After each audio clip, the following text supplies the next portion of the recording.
Assalomu alaykum xalqim, hammangizga tabriklaymiz. Mana toza kun bilan, yangi kunlar bilan yaxshi kun bo'lsin Xudoyim. Hech kim uyida hech kim og'rimasin.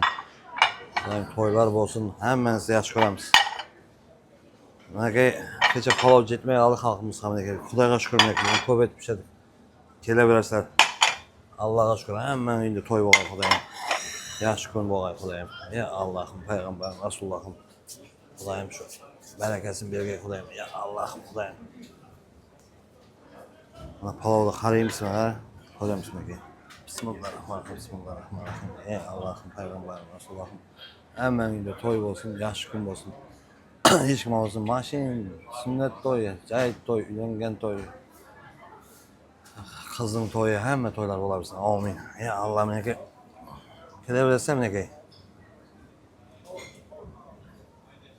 Palov tayin.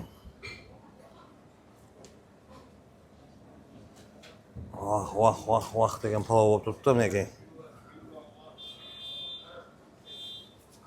Lapillab turgan mayni yaqindan ko'rsatchi.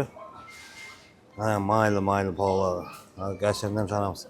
Golubchalarni ko'rsat, qaynab turgan xashlarni ko'rsat. Ash bo'lsin, hammaning uyida to'y bo'lsin Xudoyim. To'ylarda ovqat pishsin.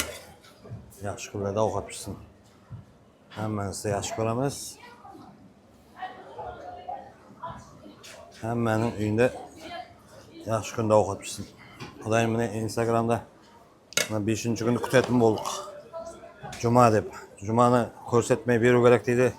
Ko'rsatmasam ayronlarni, minerallarni, qarmizlarni, yaxshiliklarni deb ko'rmaydi. Yana bir marta ko'rsatib beraman. Sababi juma esine tushyapman.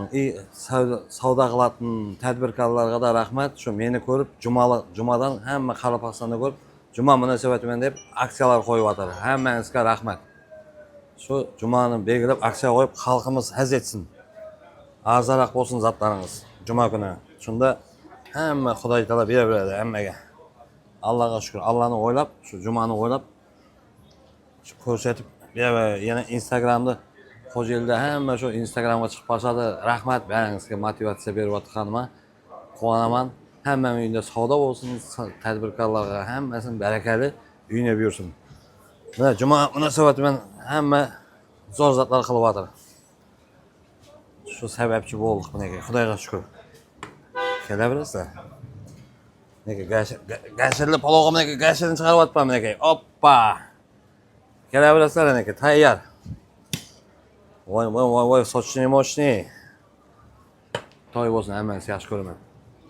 Yaxshi ko'raman.